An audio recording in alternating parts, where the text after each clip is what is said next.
let's hop in to some lip sync.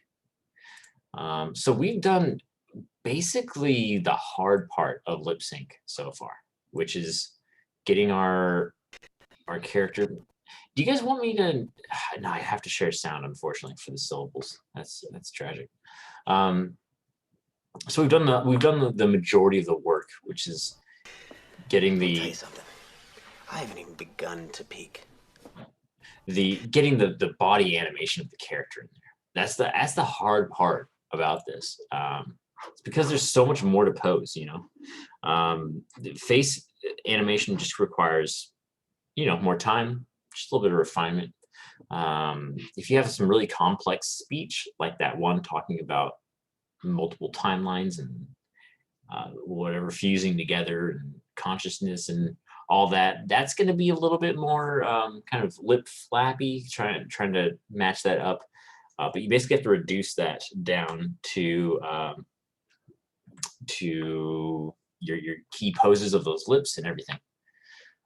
So let's pop open. I'm going to swap over to the other screen so we can see exactly what sort of controls we have. Now, first and foremost, we're going to have this jaw control, right? Every rig probably has a jaw control of some sort. And then we also have these like auxiliary controls here. Sometimes there will be a display like this. Sometimes this sort of menu right here is hidden under another one, right? So you could have like in this scene, it's a gear up here, and then if we had this off, you see like you no longer have access to the face controls.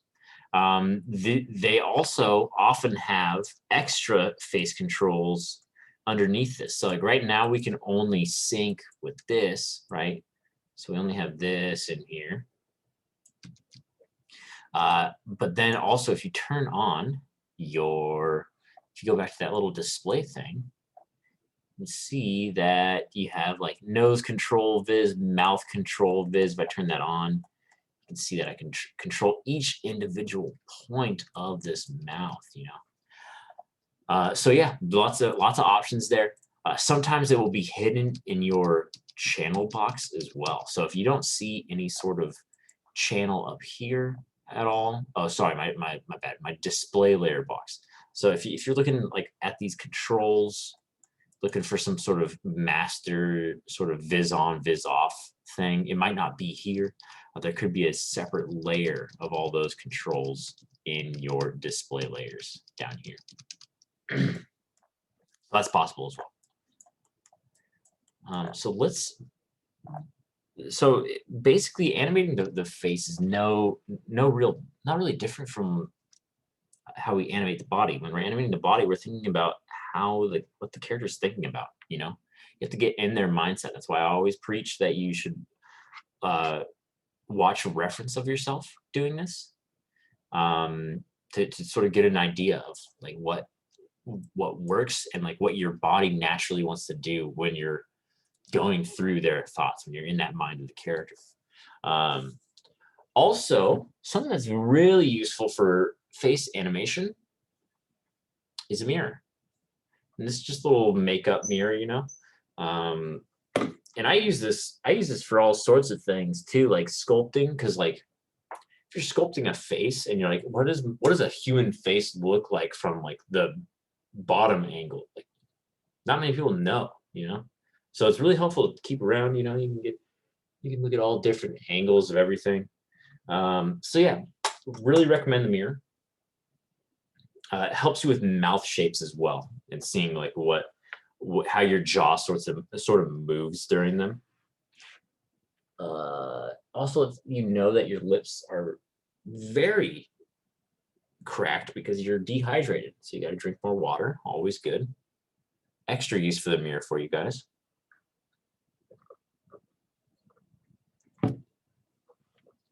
But let's just listen to the audio here. And I did a little bit of like a slight amount of face animation already, but Let me tell you something. I haven't even begun to peak. So it immediately opens up like an exasperated sort of breathe in. That's why I brought my shoulders up in the source. That exasperated breath tells me that this character, one, does not respect the other one and is fed up with them. So that's why in my eye controls, I have my character break eye contact and look away, right? I'm breaking eye. It's a very deliberate move on our part. We know that the character doesn't wants to disconnect in that moment. It's not always for disrespect, right? Like if you're having a really intense internal thought, you might be looking down at the ground, like a little bit to the left or the right of someone, like thinking about something. You might be being deceitful. You might be thinking about is this person going to catch on to me lying? There's all sorts of reasons to break eye contact. It's not always just disrespect, but for this voice clip, then I thought it was very fitting. Some small details though about that, just before we get into mouth stuff, just the facial animation as well, right? Because your face goes through poses. Like you can tell what someone's thinking based on their face and their eyes. And so that's why I sort of, when on that breathe in, like he's exasperated, that's why I lift the eyebrows up right there, right? That's why I'm doing that, because he's fed up. He doesn't want to listen. The eye dart as well. I want you guys to think about back to your traditional roots. I'm sure, actually, I don't know how it's taught anymore, but there was sort of a character like turning the head, and if you're ever doing like a big movement with your head, usually you close your eyes when you're shifting your vision over, right? So if you're moving your head a lot, your body naturally wants to bring those eyes closed. That way it doesn't, because I don't know, seeing is hard, guys. Seeing is hard. So whenever you're moving your head, it closes it because your brain wants to filter out all those like in between images that are going to be really fast moving and hard to sort of focus on. So that's why we naturally kind of do that. Obviously, it's not always true. Like if something's like dangerous and something's like around you, you're gonna keep you might have like a blink every once in a while, but you're gonna keep on alert, right? So don't take that for 100% fact. There's always like fringe cases in this stuff. The same reason we close our eyes is the same reason why chickens hold their head in the same place. So if you're moving the body of a chicken around, it will sort of just lock that head into place. It's because it's hard. Chickens have bird brains, that it's hard for them to sort of process fast moving images. That's why when they're walking, they do the strut things. They put their head forward and then walk like that. I don't remember what that's exactly called, but yeah, they do that like lunge forward sort of thing. It's the same reason we close our eyes when we turn a lot. So you can see that I'm doing the same here. Beep, beep, beep. So big head movement. So I can also, when you close your eyes, right, you're gonna want to have that eye already kind of rotated towards the goal. I kind of like to do it as it's opening up to kind of give it a little bit of lead through, so definitely think about that whenever you're doing an eye dart or a blink, to see how I wait until the eyes close to start moving them, and they kind of go up with the eyes as they open, with the eyelids as the eyelids open. You can also add a little bit of like compression on some rigs have a little bit more like control over these areas, so you can add a little bit of compression there. You can also bring the the eyebrow down with each blink if you want to get really fancy with it. Those are all subtle details, though. Something that is worth exploring in the future. But for this level of animation, I just want to get my face blocked out. So yeah, so that's a little bit about eyes and like how I treat them. So if I'm doing a big move, I close them. If I'm doing small pondering moves, then I'm perfectly down to keep them free floating or open and sort of just tracing around, looking at different things, passively focusing on them. One detail about eye controls is that you can usually, yeah, see, so this one, if I click on the eye controls, these are the eye controls right here. If I click on the eye controls and I look at the channel box, you can see that your space, local, and world, if you switch this to local, which would be 0, because that's the first one, local or world, when the character moves their head, I'll just show you right here. It doesn't matter too much. So if I switch this to 0, boom, the eyes are out here. When I rotate the head, see how the eyes go with it. And this is good for some things. It's good for some things. It's good if you're kind of dealing with like a big scene with a lot of rotations. That way the eyes are always kind of forward to begin with. However, that's not how our eyes work really. Our eyes, like think about how hard it is to sort of keep a straight, like without focusing on anything and just move your eyes across something. It's pretty much impossible. Your eyes are, at least, like if you do a really slow thing like this, your eyes are going to still be selecting points along that path and just focusing on them for a little bit, updating the next point, updating the next point. It's the same as that chicken. What is that motion called? I know it's called something. It's the thing that they do when they like strut. I don't know. But yeah, it's the same thing. Our eyes are always constantly focusing on points. They're just rapidly searching around for it. But yeah, so that's why I usually animate in world space for that. So instead of local, I go to world right here. Delete that.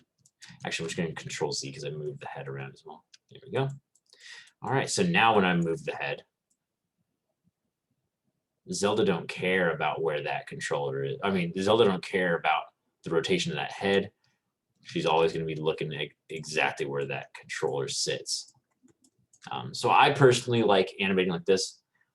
Some people don't, though. Problem is that if you want to have, so notice how her eyes are tracking this control. If you were to try to do this and Zelda starts to sigh, so they're going back in this motion, you would have to counter animate the position of that, right, to stabilize that eye, to make eye contact with the character in the foreground. You'd have to stabilize that, and that's always, the counter animation is always annoying. So yeah, so that's another reason why I like working with it in world space. And I'm sure every rig that we have has the ability for that. I'm sure.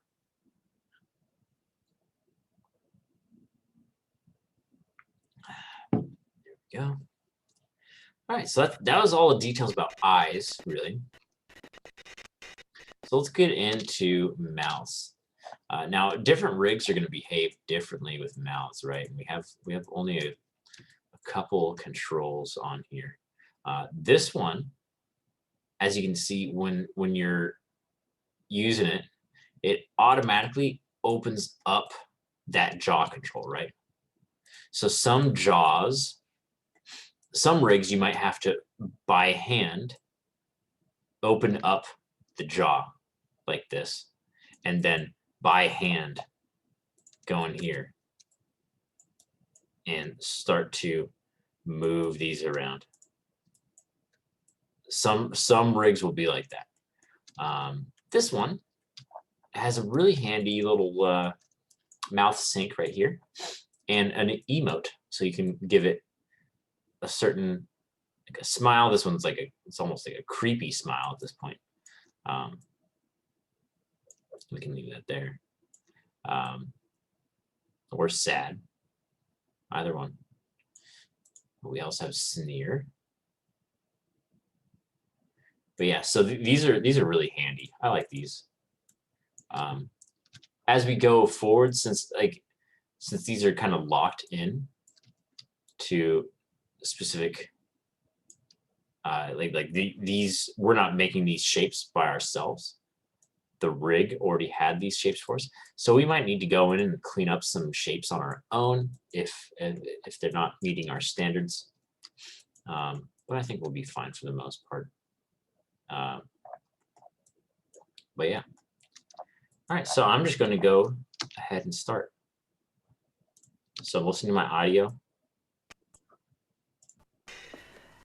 So immediately, a breathe in. There's a breathe in right there, right? And that breathe in tells me, like, just based on the sound, it's not a nose, right? It's a mouth opening. So that mouth has to be open a little bit.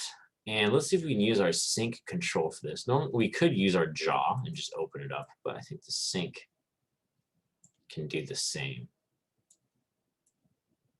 So let's look at this, right? Just open a little bit.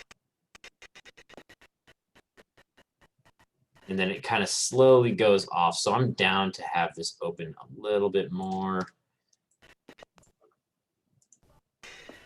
Let me tell you something. All right. So now I'm fine with that. I would have liked to, like, notice how we always have to be thinking about silhouette. Like I might have wanted to get some teeth in, like the darkness of the inside of the mouth in there, right? I might have wanted to get shown that in my pose, so you could open it up as well. Let me tell you something. Let me tell you something. I haven't even begun to. Honestly, I'm kind of just thinking about leaving the mouth open throughout. It'll show off that exasperated nature, and we can go in and just delete these keys. So here we go, guys. Here's the secret. Here's the secret to animating. Let me tell you something. So I'm not even looking at that. I'm not like just making these things up as I go. I'm just literally saying this into a mirror. You can also check out your reference. So when I go, let me tell you something. So I leave my mouth open. And then this is like the first toes, pretty much. It's like almost closed mouth, a little bit open still. Let me tell you something. Let me tell you something. So, and I'm just gonna start with blocking in like the up and down movement of the mouth. If your rig doesn't have a fancy little sync thing like this, I'm sure there's a control like this jaw control that will open up. And you do this sort of animation on there.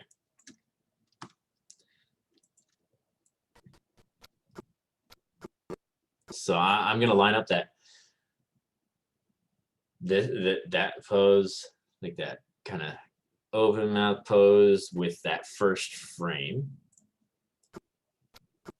right there. So this is the L sound.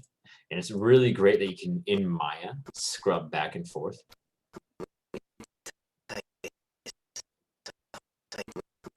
And you can scrub through each syllable in there. So let's get, since we don't need any of these other control or any of these other keys yet. Oops, sorry. Delete.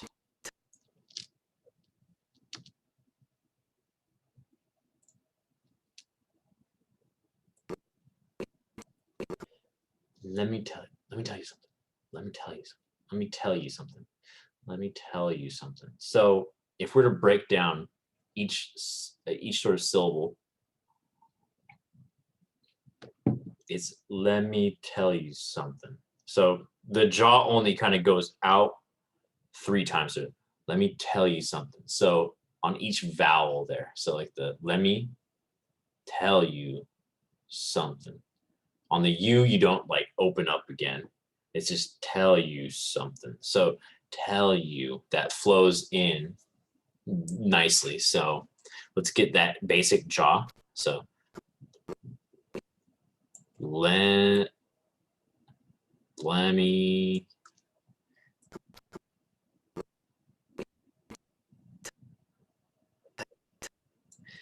tell. So let me tell you something. Let me tell you something. So tell. We want to. This is the biggest shape in the sort of tell you something. Tell. This is the biggest shape in the sequence. You know. So on the tell, this is the T syllable, right? I can just figure that out from scrubbing back and forth.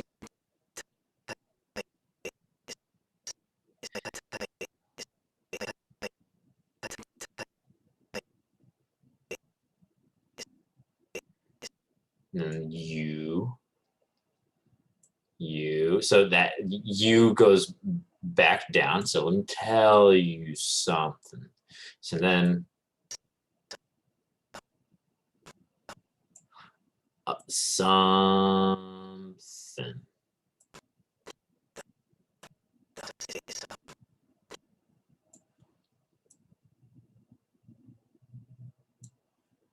So let's see what this looks like.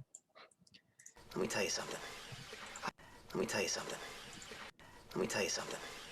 I haven't even. Let me tell you something. Let me tell you something. Let me tell you something. So this is especially the sort of phase where we want to. We're probably gonna be play blasting a lot. You know, it's gonna be hard for you guys to see over screen share. It's probably at a bad frame rate, but I'm just gonna be play blasting. So if I play blast right here. Let me tell you something. Let me tell you something. Let me tell you something. Let me tell you something. Why? Let me tell you something. Huh. Let me tell you something. Let me tell you something. Let me tell you something. It was at like a fast frame rate there. That's weird. Let me tell you something. Let me tell you something.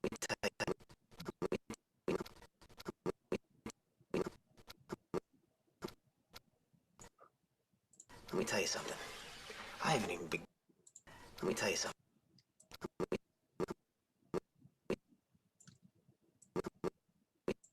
So I think my syllables are a little bit mismatched. I want to go to the E because M follows that, right? Let me tell you. Let me tell you something. Let me tell you something.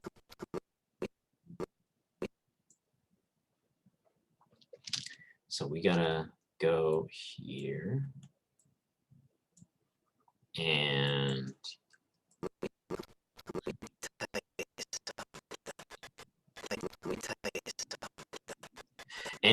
if you look on I've heard this piece of advice from a lot of people. They say that you should lead your dialogue by 2 frames for lip sync, and I don't necessarily agree with that. There might be times when you should experiment with the timing and see what fits it better, but I just want you guys to know that if you see that information flying around out there, take it with a grain of salt, because I think that comes from an older era of animation. I think that comes from when people would animate on 12s a lot, and when they were also drawn on paper. You know, so it's like they were combating 2 different sort of hurdles between their audio and their source material. So I think that doesn't translate as well in 3D from what I've experienced. But yeah, just so you guys don't get tripped up by something like that.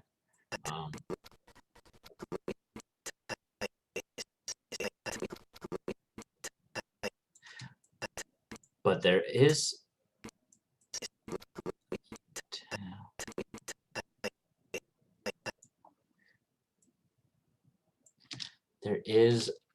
a time. I mean, it'll be a lot of messing around to see what sort of lines up with the dialogue, you know, still.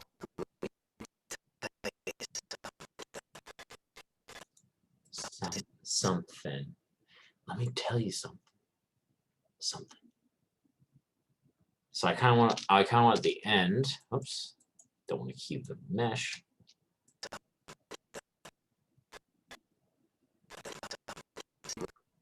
Let me tell you something. Let me tell you something. So this end pose, I kind of want like a threatening open mouth. Like they're like kind of fed up. They're not even bothering closing the mouth.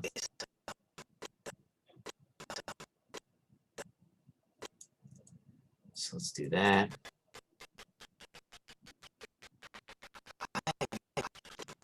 All right, let me. All right, so now we have the jaw sort of figured out, right? Now we need to start doing mouth shapes.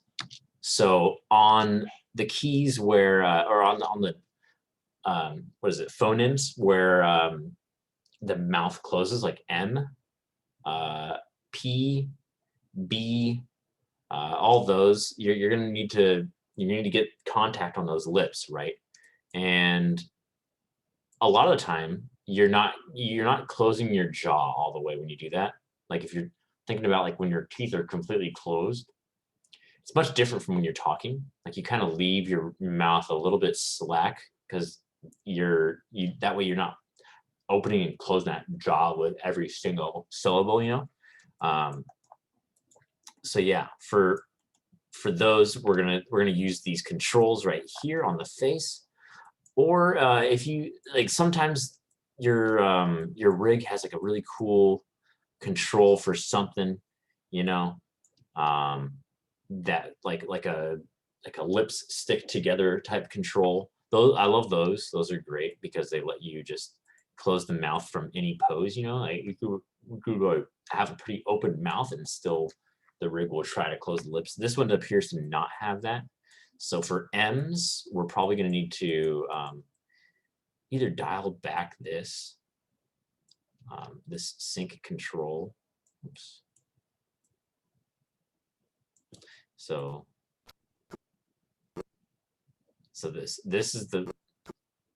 this frame is like the first syllable of the M. So I'm going to go in and first I'm going to select all of those controls. I just went from the side and then selected them. I'm going to press S. So there you go. And we just connect these up. So lem, M. And when I look in the mirror, I can see that my bottom lip goes up a little bit more than my top lip goes down. The top lip does go down to meet that bottom lip. And so yeah, so I just set a key before that and its default pose because I liked how most of the lips looked. And the rest I'm just kind of going up. One detail about this is that these controls are nice to move in object space, right? So we've talked a little bit about object space, but this is like the perfect use case for object space. And what I'm talking about is if you hold W and left click, you can switch between object space, world space, or a bunch of different spaces. We're just concerned about world right now. So see when I switch it to world, these little manipulators, the way we move these around, they aligned to the world, right? So this is no longer worrying about the rotation that this thing's at. It's in world. What I want though, because if I try to move this straight up, notice how it's kind of shearing against the natural shape of those lips because the up axis doesn't align with that rotation of the object. So what we do is if you hold W and left click and go to object, see how that aligns now? let me just toggle back between those. See that? That's world. That's object. That's world. That's object. So that's why I really like object for this. Like it really aligns well with that. So let me, a little bit of pressure there, a little bit of pressure. So I'm just selecting these, bringing them back right here, and let's pull these up.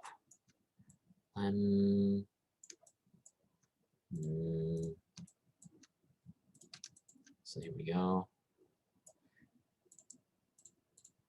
Right there.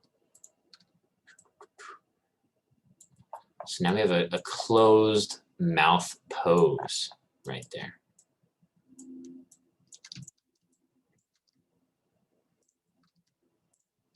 Here we go. All right, and I'm just going to make sure that all these are keyed. All the face controls. Boom, right there. So you can see now we have those lips closing right there. Now, if you don't do that, if you do that with only the jaw, like there's going to be, you're going to get a lot of like jittery up and down jaw motion. We might need to go back and introduce a little bit more contact with the jaw for that lem shape, you know, lem. We might need a little bit more, but who knows? This might read well. Lem. And then now all of these are messed up, right? So we moved those controls away from their starting point, which was here, that frame 43.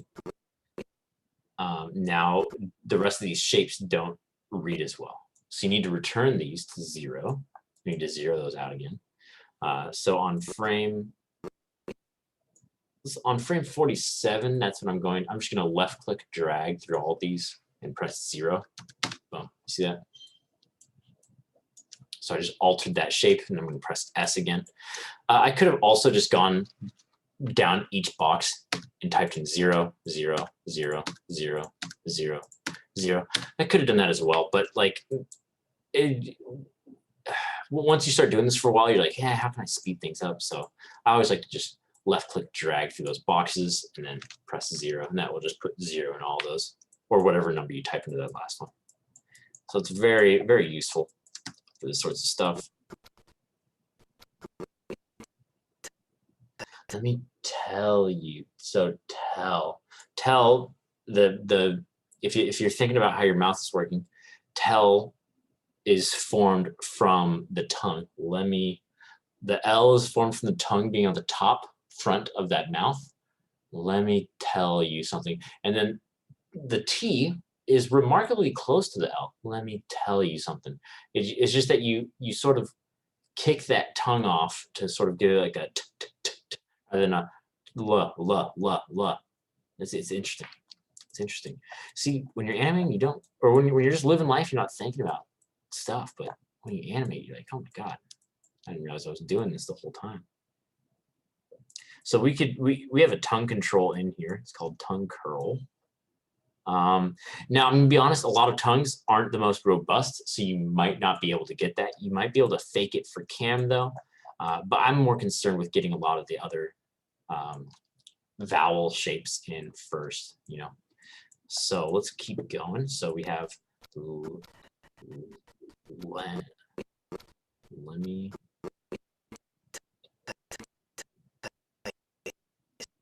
So I want this tell you something. So we have the proper sort of Y translation on this jaw right here, right?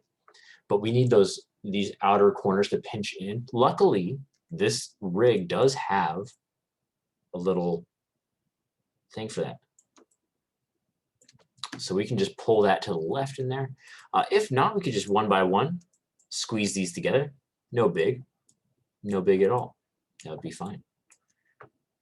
Let me tell you something. So let me tell you something. Let me tell you something. Let me tell you something. Let me tell you something. Let me tell you something. I'm going to sound like a madman just so you guys know. Let me tell you something. Because you can say, let me tell you something, like, and have it work. But I find often in animation, you might have to push shapes a little bit to make it read better. So let me tell you something. Tell you something. So I want a little bit of that ooh, a little bit of that ooh in there. Ooh. By ooh, I mean that O, that like long O shape, you know. Ooh,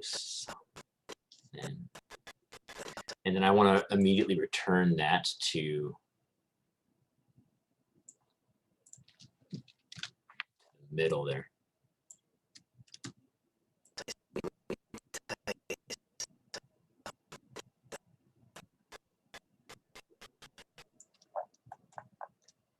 There we go.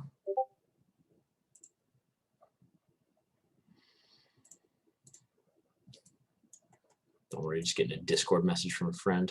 Nothing to be alarmed about. All right, and then we have another M sound, right? So I'm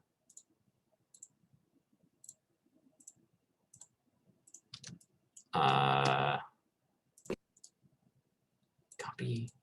There we go. So I've already done the work of making that M shape right before. So I'm just going to copy that shape. Tell you some.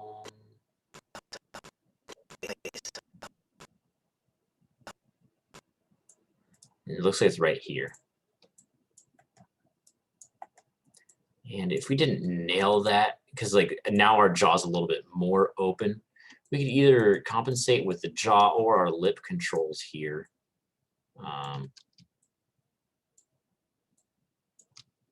Yeah, so I'm gonna do a little bit of both. So I want to get these lips sort of close here. Whoa.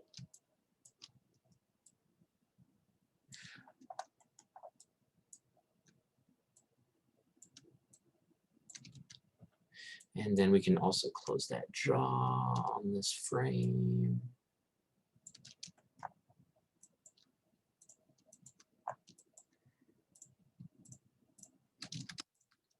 There we go.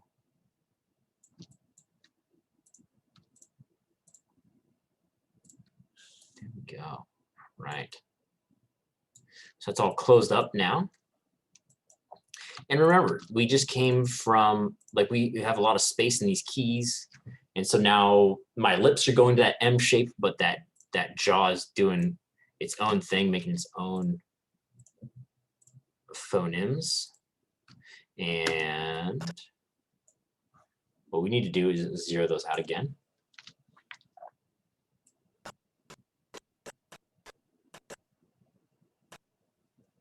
And then zero them out again, going out. Boom. Let's just take a look at our graph editor. Yes. Okay. Yeah, that's pretty much what we're looking for. See that? So you can see the M shapes. This one had to be a bigger M shape.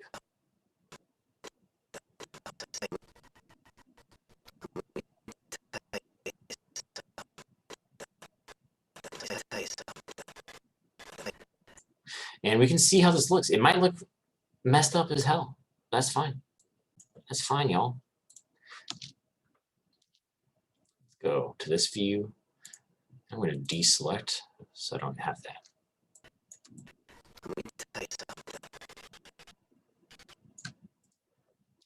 Let's play blast. I'm going to go in and let's see, play blast. Okay, let's do it.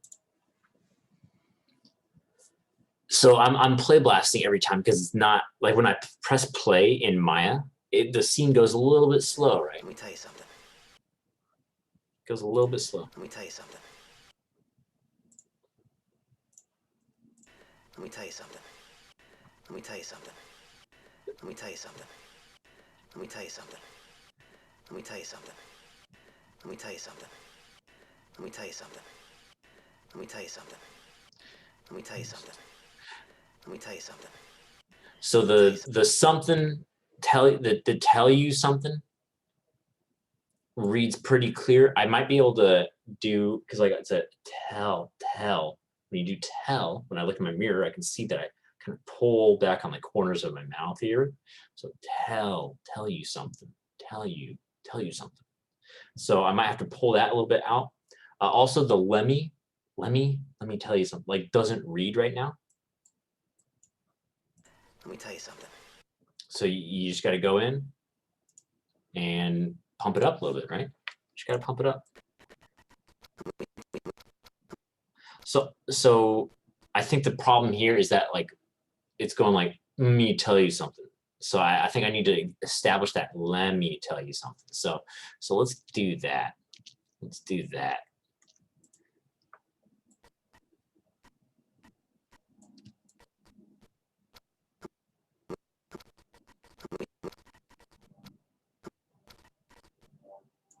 So this frame right here needs to be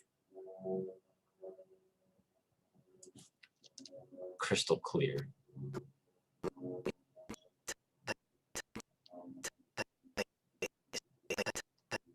And so this is the L, tell you something. And then we're going from let me tell you something. So we can open up the corners of the mouth just a little bit.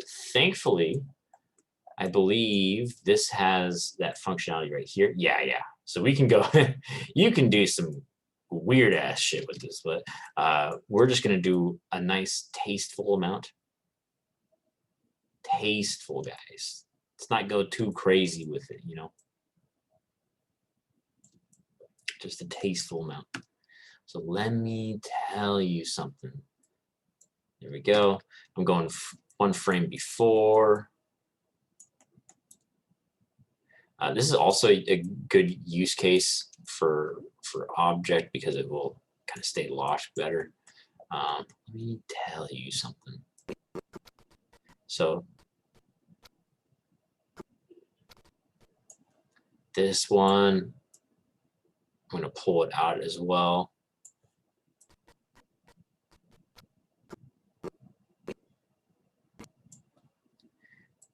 There we go.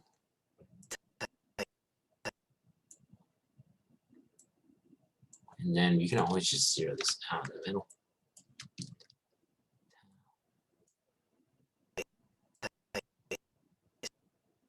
There we go. All right, so let's give that a go. We might need to push it a little bit further just to get these shapes to read, you know. But yeah, I always kind of go with just the base. I don't want to push things too far because this isn't like insane dialogue. I'm going to say scene as scene 3.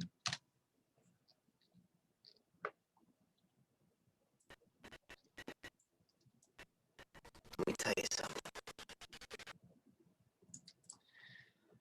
All right, then we're just going to play blast again because you have to see this stuff at max frame rate, right? So that's why we play blast a lot.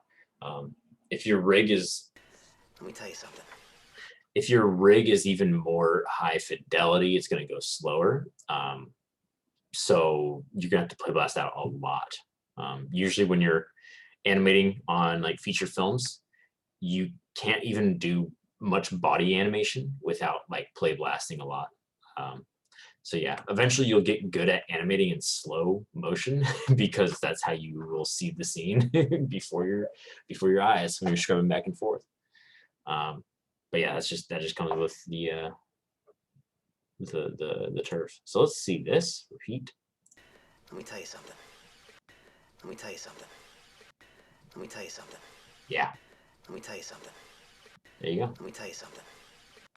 Let me tell you something. Let me tell you something. Let me tell you something. Let me tell you something.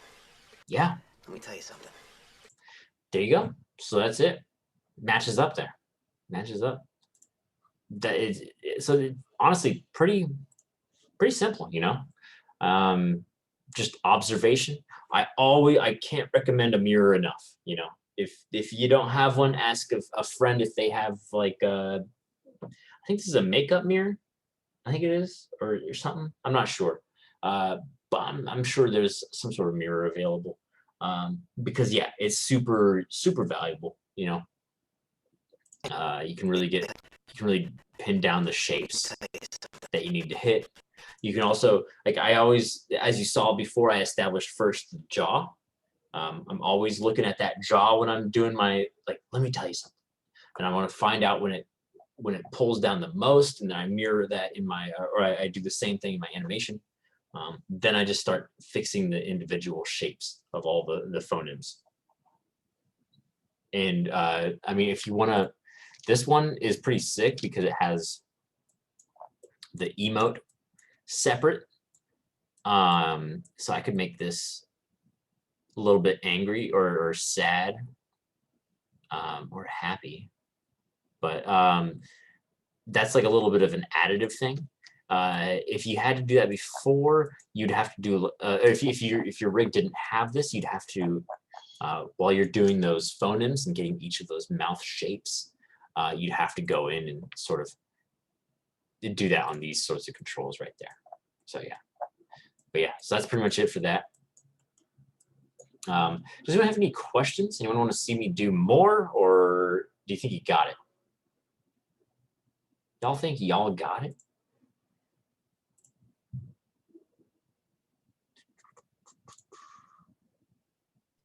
Yeah, that makes sense. Hell yeah. I did have a question, not regarding the animation, because that's actually pretty straightforward. And what you said makes sense. I had a question because as I was continuously setting up my scene, I kept getting more ideas of what I wanted to do. After seeing that castle, I'm like, damn, I want to make something in the background too. But I don't want to actually make it because it's going to back me up in terms of animation. Yeah, yeah. So I figured I want a video back there. And I thought, ooh, I'm going to make a green screen. How do you light up a chroma key green screen behind your character without the lighting affecting your character itself? Because I feel like I'm getting a lot of bounce back light on my character. You're going to get a lot of, yeah, you're going to get bounce light from the green screen then, you're saying, right? Yeah. Yeah, so I'm getting right now in the Arnold preview, and it's getting a lot of light onto my character, which is who is shinier than I, for some reason, thought. I don't know why he's shinier, but he is. He's shinier because that's probably a shader meant for Mental Ray, which is a different rendering engine inside Maya. If you want to switch that over to something that Arnold will enjoy, you could always select the like for here I selected the hair, and you could right click and then assign new material. Right. And then Arnold standard surface. So that's what you could assign that to that. But I have to and you'd have to exactly, yeah. You'd have to relink all the albedo, no, just the images, because they already have the UVs set up on the character. So you just have to navigate. Colors. Yeah, it's just the colors. There'll also be probably specularity and roughness. So I could show you more about that shader if you want. But back to your other question. You said you wanted a green screen in the background. Yeah, and not have it be hitting my character. Do I just have to push the green screen far back enough so the light won't bounce on my character, and then just light that up with area lights? Because the skylight works, but then it makes my whole screen look very Green Acres, very out, too lit up. Yeah, and then the bounce lights going through the scene with that. We might be able to give that a material, because I've never done this before. This would require a little bit of tinkering around on my end. We might be able to get you a material that straight up renders out nothing there. So nothing would be in the scene.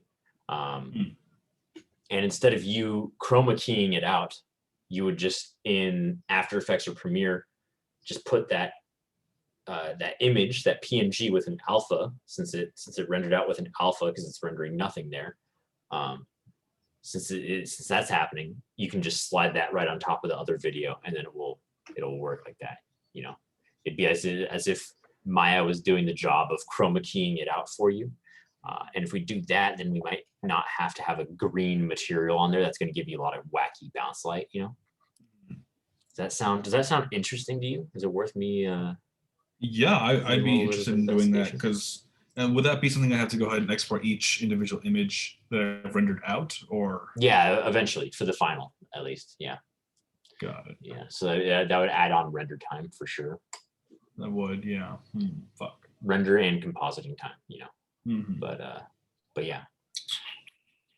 Oh, but for the play blasts though, you could just use a green screen thing, because play blasts don't even get bounce lighting, you know, when we're just doing the right click play blast. So for your previews, you could do that. True. Yeah. But for the final, I would need to find a little material that renders out with nothing there. I'm sure there's one. I'm sure there's one somewhere. But yeah. Anyone have any questions about the straight up act of lip syncing, though, before I go on to the next little bit? Because I wanted to give Sammy the tools to animate that phone shot easily. Or Sammy already has the tools. I just need to show them how to set up the constraints and everything. Okay. All right. She needs the knowledge. Oh man. All right. Well, feel free to poke in with questions, guys. Feel free to poke in with questions. All right. So, don't mind this. So if I save this,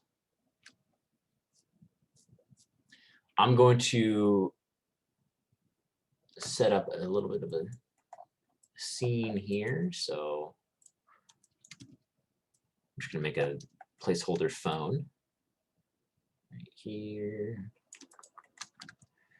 There we go. Modeling toolkit. Oh, yes. There we go. There we go. Delicious models.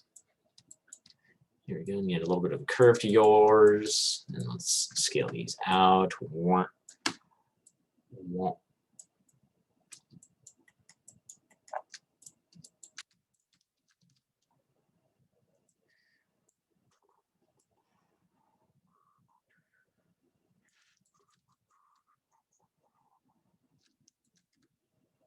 There we go. All right.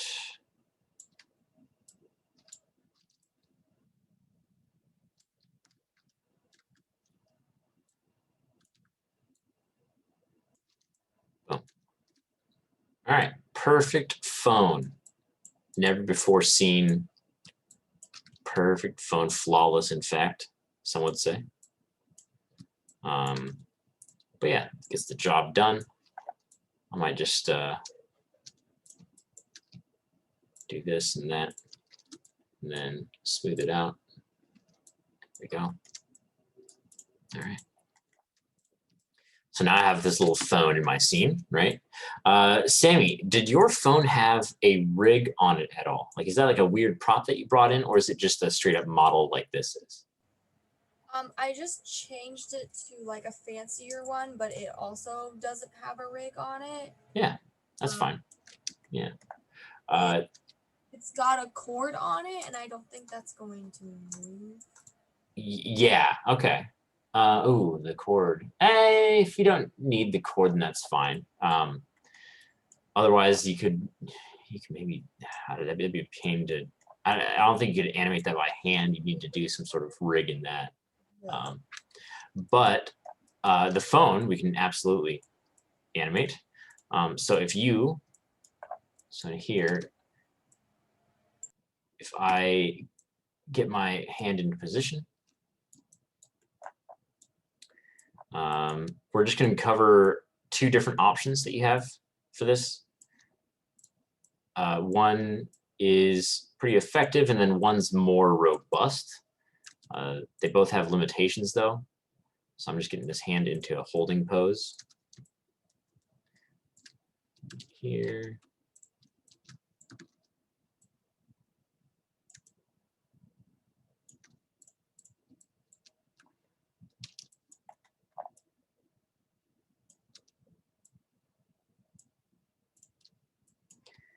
All right. All right, so first, most direct option for you is move it into position. like this.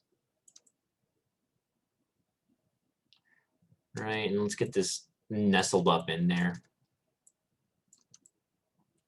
And there we go. You're gonna wanna select, so this is the annoying thing. What we're gonna be doing is called parenting. We're not having children, but in Maya, that hand is going to be the parent object of this phone, which is the child object. What that means is that whenever you move that hand around, that phone's going to follow it. Whenever you rotate that hand, the phone's going to follow it. Now, the way you do that is you click the child. So left click your phone. This is all in object mode. And then shift left click the wrist right here. And then you can press P on your keyboard, or where is it? Looking for, I think it's in edit. Yeah, in the edit menu, parent. So if you do that, boom. Now, whenever you move this hand around, the object follows it, right? So that for your scene will work. That should work, because if I recall correctly, character picks it up. Oh man, I have to sneeze. Oh, 1 second.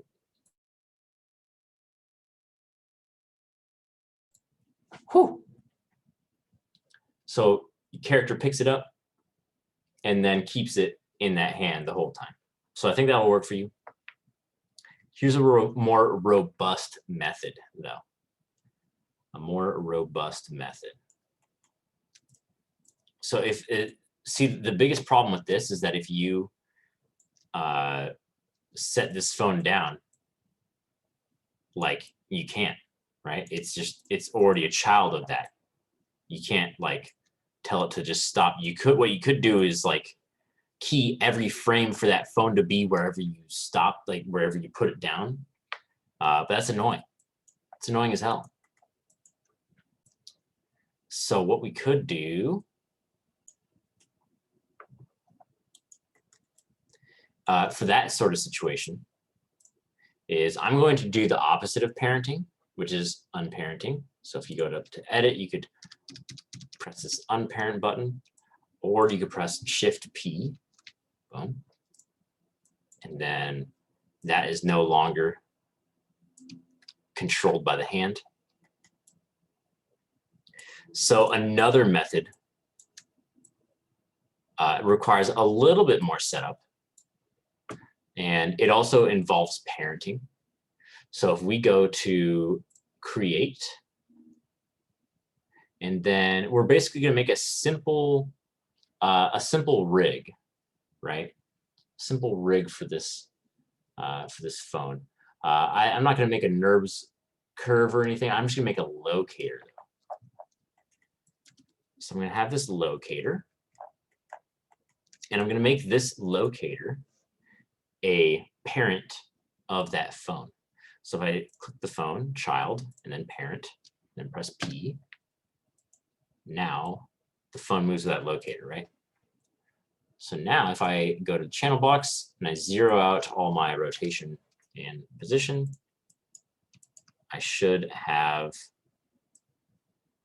it be 1-to-1 with my locator now. So now what I want to do is constrain. Actually, before I parent it like that, I'm going to scale up that locator so I can see it a little bit better. My bad, guys. Oops. There we go. Oh my God. All right. There we go. All right, so I'm going to scale it up so we can see it a bit better. And then I'm going to parent it. So child, then parent, then P.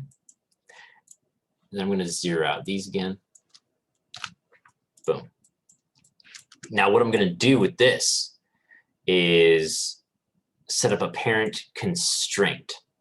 So we've covered parenting, kind of moves 1-to-1, but then you can't ever remove it from being that parent or that child object, so you'd never be able to set it down. This way, we'll be able to set it down somewhere. So, and this is with a parent constraint, and it's a little bit different than a simple parent. So if we put this in the hand, and it's also the exact opposite selection order of parenting for parent constraints. It's the driver and then the driven for constraints. So if you click the hand, which is the driver, and then you click that locator, that's the driven, right? So now if you go to constraint, parent, boom.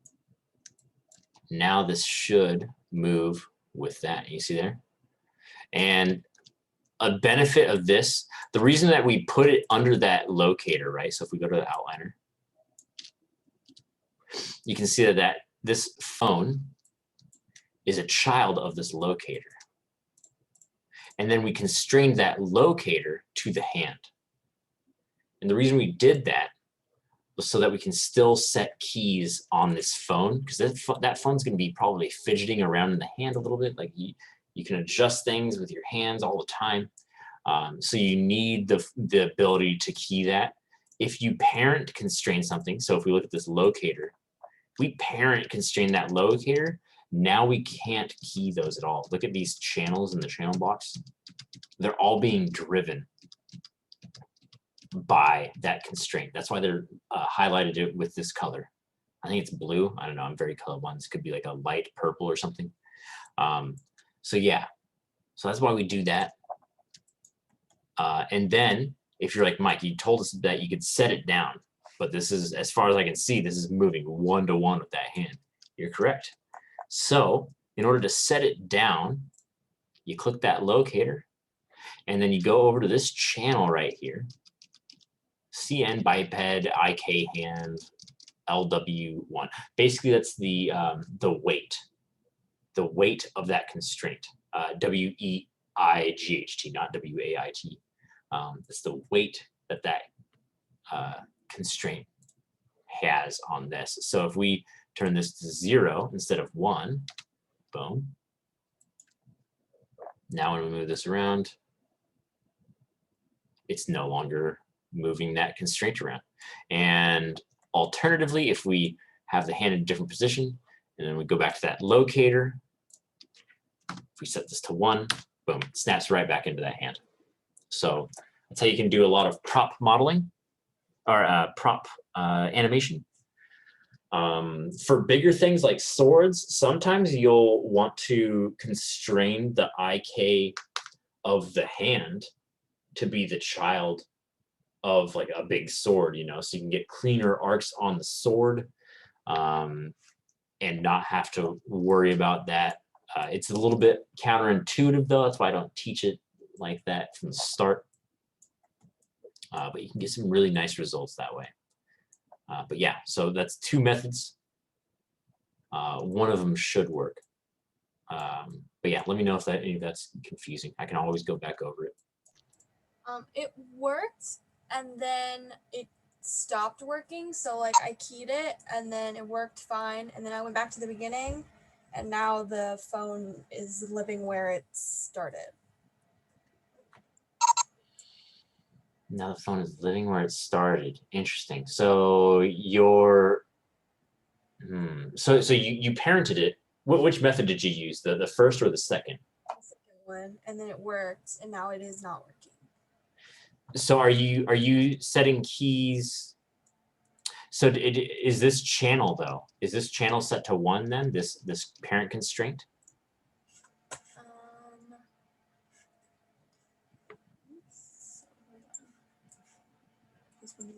Which one is it? So click the locator that you made, and then you're going to be looking in your channel box, and it'll be in this, under this one right here. It'll be this. Yeah, that one. It's at 1. It's at 1. So when you move your hand right now, it should be moving, right? Yeah, but it's not. Okay, so I think you might have. So click your locator. Are there any keys on your timeline in here? There are? Yeah. Yeah, so delete those keys.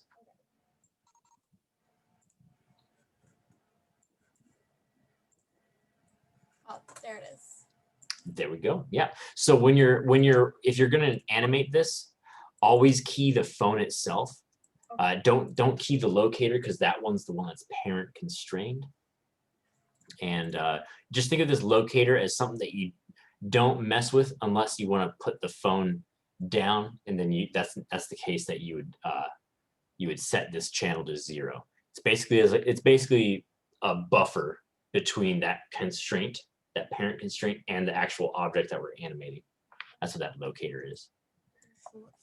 And in fact, that's what every rig is. All of these controls are just buffers. Like underneath these controls are groups, like invisible groups that are buffers between this control and constraining the skeleton to the controls. So yeah, cool stuff.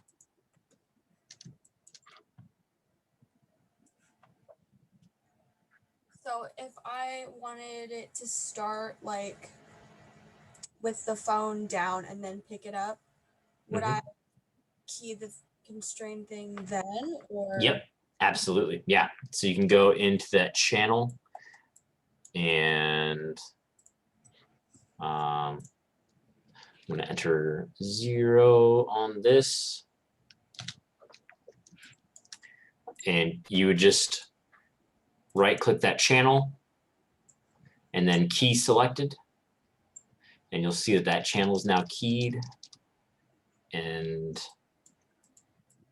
there we go. And then I'm going to go forward on here.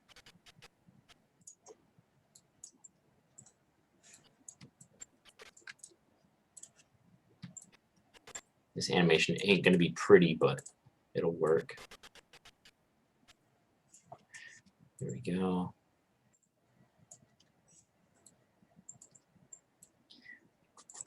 And I'm going back to that locator, and I'm going to, like on the frame before it's actually grabbed, it's going to be 0. So I'm going to key that. And then the frame that it is grabbed, I'm going to set that to 1, then key that. So now see how the character just grabs that. Say something. I haven't even begun to peek. Let me tell you something. I haven't even begun to peek.